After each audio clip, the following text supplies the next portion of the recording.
The night was darker than usual along the Euphrates River. Lieutenant Marcus Chen pressed his body against the cold mud, watching the abandoned warehouse through his night vision goggles.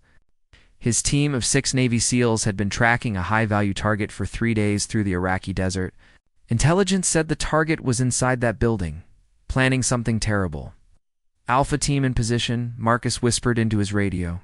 His breath created small clouds in the cold air. Beside him, Sergeant Jake Williams checked his rifle for the 3rd time. They had done missions like this 100 times before, but something felt different tonight. "Bravo team ready," came the response from across the river.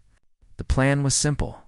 2 teams would move in from different sides, secure the target, and extract before sunrise. They had 2 hours to complete the mission. Marcus raised his fist, giving the signal to move. The team rose from their positions like shadows, moving silently toward the warehouse. Their boots made no sound on the rocky ground. Years of training had turned them into ghosts in the night. They reached the warehouse wall without incident. Marcus counted down with his fingers. 3, 2, 1. They breached the door, flooding inside with their weapons ready. The room was empty except for old crates and broken furniture. Dust filled the air. "Claire," Jake called out, moving to the next room. The other team members spread out, checking every corner and shadow. But the warehouse was abandoned. No target, no enemy fighters, nothing. "This doesn't make sense," Marcus muttered. Their intelligence was never this wrong. He was about to call for extraction when the first shot rang out. The bullet struck the wall inches from Jake's head, sending concrete chips flying. Everyone dropped to the ground, searching for the shooter's position. Another shot came, then another. Each one was perfectly aimed, keeping them pinned down. "Where's it coming from?" Jake shouted over the radio. Panic crept into his voice, something Marcus had never heard before. "I don't see anyone." Another SEAL called out. The shots seemed to come from nowhere, from everywhere at once. Marcus scanned the area through his scope. The river, the rocks, the empty buildings. Nothing moved. Then he saw it. A ripple in the water near the riverbank, barely visible in the moonlight. Something was rising from the river itself, water streaming off a figure wrapped in dark fabric. The figure moved with impossible grace, a rifle in steady hands. "Contact! River position!" Marcus shouted, but his voice betrayed the confusion they all felt. Who was this shooter, and how had they been hiding in the freezing water all this time? The figure moved through the darkness like smoke, disappearing behind rocks before anyone could get a clear shot. Marcus tried to track the movement, but it was impossible. One moment the shooter was by the river, the next moment somewhere completely different. "This isn't right," Jake whispered, his usual confidence shattered. "No one moves like that." Another shot rang out, striking the ground between 2 of his team members. It was a warning shot, Marcus realized. If this shooter wanted them dead, they would be.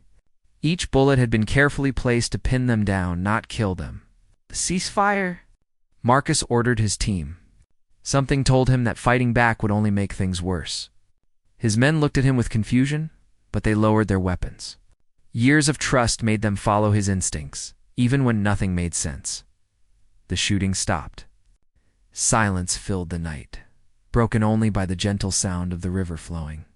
Marcus's heart pounded in his chest as he waited. Seconds felt like hours. Then she appeared, walking toward them with confident steps, the rifle held loosely at her side. Water still dripped from her tactical gear, creating a small trail behind her. As she came closer, Marcus could see her face in the moonlight. She was young, maybe in her late 20s, with sharp eyes that seemed to glow in the darkness. "You're in the wrong place." "Lieutenant Chen," she said in perfect English, with a slight accent he couldn't identify. Her voice was calm, almost gentle, but carried an authority that made everyone freeze. "How do you know my name?" Marcus demanded, trying to keep his voice steady. His hand instinctively moved toward his sidearm, but she shook her head slowly. "I know many things," she replied, stopping about 20 feet away. "I know you're looking for Hassan al-Rashid. I know your intelligence said he would be here tonight. And I know that information was planted specifically to bring you to this location." Jake shifted his position, but the woman's eyes snapped to him immediately. Don't, she said softly. It wasn't a threat, just a simple statement. Jake froze. Who are you? Marcus asked, his mind racing through possibilities. CIA? Foreign intelligence? Something else entirely? Someone who has been tracking Hassan for much longer than you have, she answered. He knew you were coming. This whole thing is a trap. In about 5 minutes, 30 armed fighters will arrive to surround this position. They expect to find you celebrating an easy capture. Marcus felt his blood run cold. Why should we believe you? She smiled, but there was sadness in it. Because I just spent 4 hours in that freezing river waiting to warn you. Because I could have killed all of you 10 times over. And because, she paused, listening to something in the distance, they're coming early. The sound of vehicles reached their ears, engines growling in the night. Headlights appeared on the horizon, moving fast toward their position. Marcus had seconds to make a decision that could save or destroy his team. Every instinct screamed contradiction. Trust a stranger who appeared from nowhere, or stick to training and protocol. The vehicle sounds grew louder, closer with each heartbeat. What do you suggest? He asked the mysterious woman, making his choice. Follow me now. She turned and ran toward the river without looking back, moving with the speed and grace of someone who knew every rock and shadow by heart. Marcus signaled. His team and they followed, abandoning their position just as the first technical truck crested the hill. She led them along the riverbank, staying low behind the natural cover of rocks and vegetation. The seals struggled to keep up with her pace. She moved like water itself, finding paths where none seemed to exist. Behind them, shouts erupted in Arabic as the fighters discovered the empty warehouse. Here, she whispered, stopping at what looked like a solid wall of river reeds. She pushed through them, revealing a small cave entrance hidden by the vegetation. Inside, quickly, the team filed in, their training overriding their questions. The cave was larger than it appeared, with enough room for all 7 of them, plus the woman. She moved to the entrance and carefully arranged the reeds to hide any trace of their passage. We can't just hide, Jake protested in a harsh whisper. We need to call for extraction. Your radios are compromised, the woman said calmly, settling into a position where she could watch the entrance. Hassan has been listening to your communications for 2 days. That's how he knew exactly when and where to set his trap. Marcus felt sick. If she was telling the truth, their entire mission had been exposed from the start. How do you know all this? She was quiet for a moment, her eyes distant, because I trained some of Hassan's men years ago, before I understood what they would become. Before I knew the monster I was helping to create. The weight of that confession hung in the air.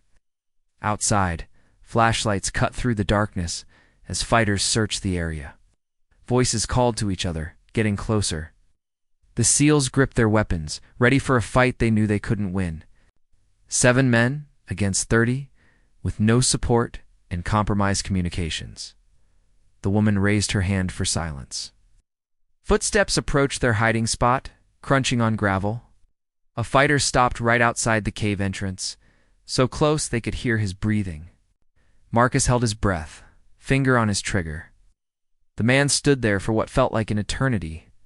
Then the woman did something unexpected. She picked up a small stone and tossed it into the river, away from their position. The splash made the fighter turn and move toward the sound, calling others to investigate. Smart, Marcus whispered. Experience, she corrected. I've hidden from worse than them. We need to wait here until dawn. They'll expand their search radius, assuming you escape the immediate area. That's when we move. Move where? Jake asked, his distrust clear in his voice. She looked at each of them, her expression serious. To find Hassan al-Rashid, the real one, because while his men search for you here, he's 20 miles north. Preparing to execute something that will make this ambush look like a training exercise. Marcus studied her face, searching for deception. All he saw was determination and something else. Regret, perhaps. Or responsibility. The night crawled by in tense silence. The woman sat perfectly still, barely seeming to breathe, while the SEALs took turns watching and resting. Marcus couldn't sleep, his mind spinning with questions about their mysterious savior, as the first light of dawn touched the sky. The search outside finally died down.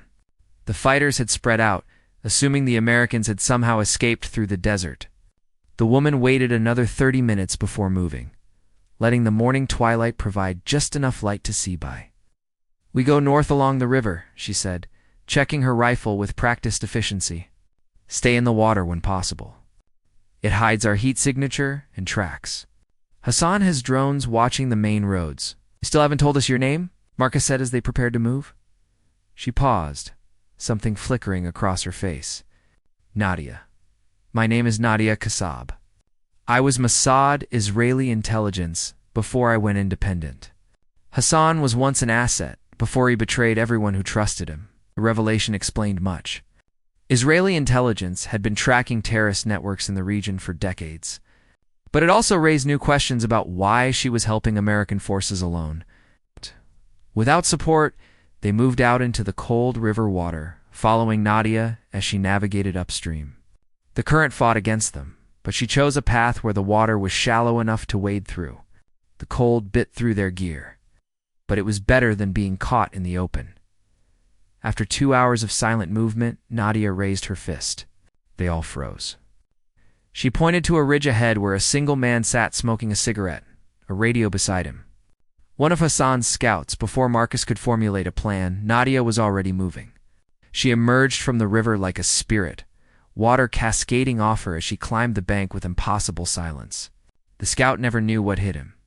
One moment he was alone, the next he was unconscious. Carefully lowered to the ground, the team climbed up to join her. She had already secured the scout's weapons and radio.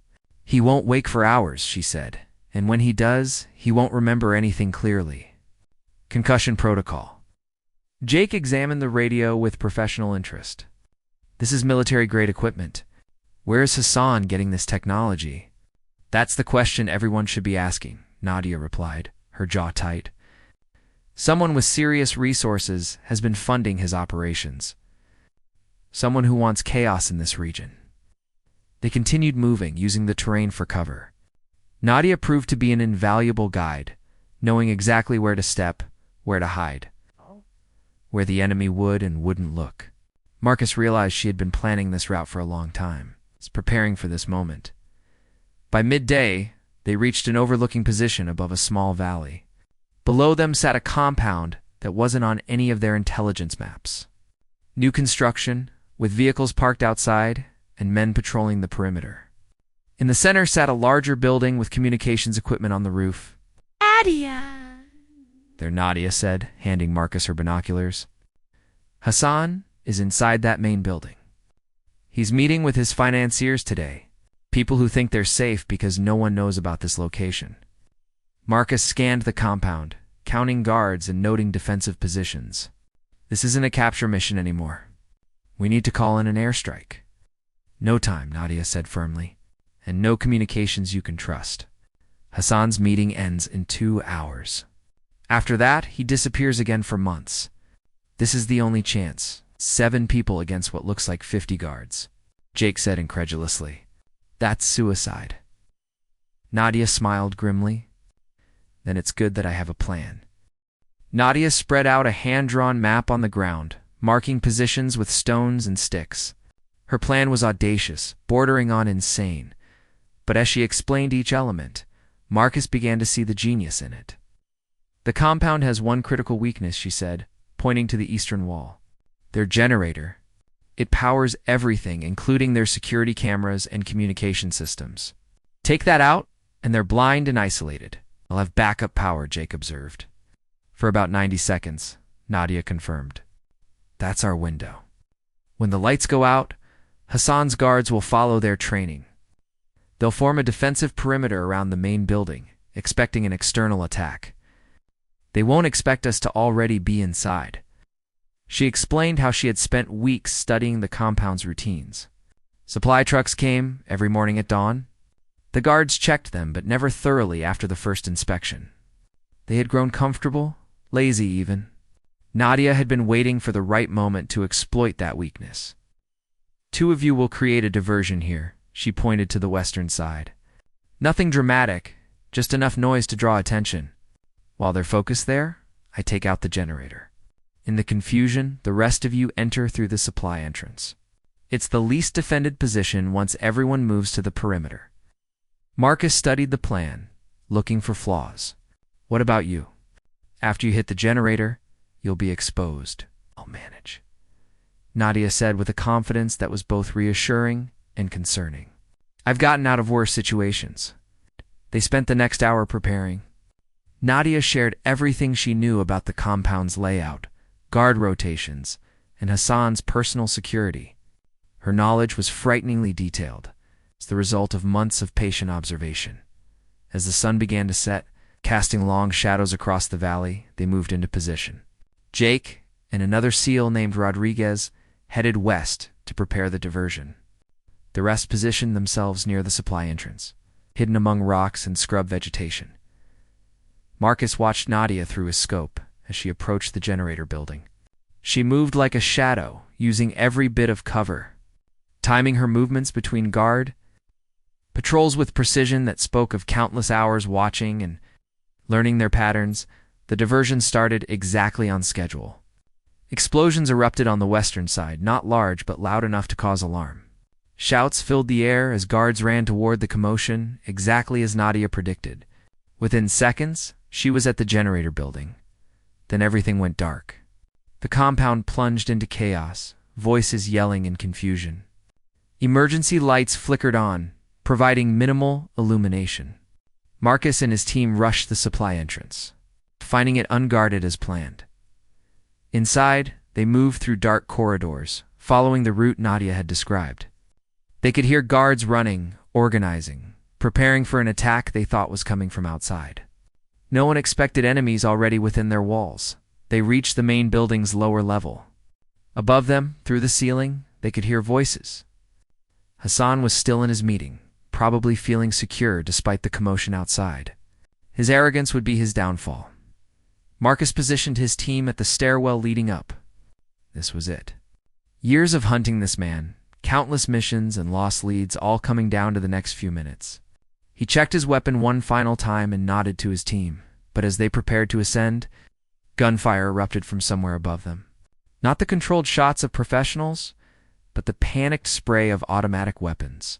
Someone was fighting up there, and Marcus had a sinking feeling he knew who it was. Nadia had changed the plan. Marcus raced up the stairs with his team behind him, abandoning stealth for speed.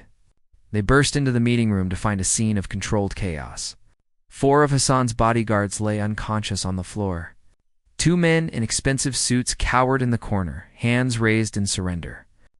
And in the center of the room stood Nadia, a rifle trained on Hassan al-Rashid himself. Hassan was a thin man with a neat beard and cold eyes. He stood perfectly still, hands visible, a slight smile on his face. Nadia Kassab, he said in Arabic, which Marcus understood enough to follow. I wondered when you would find the courage to face me.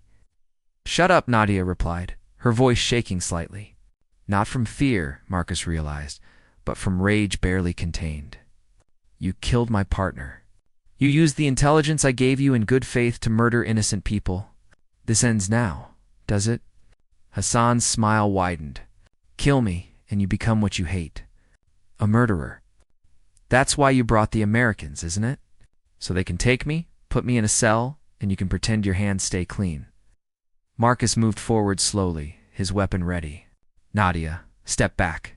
We've got him. But Nadia didn't move.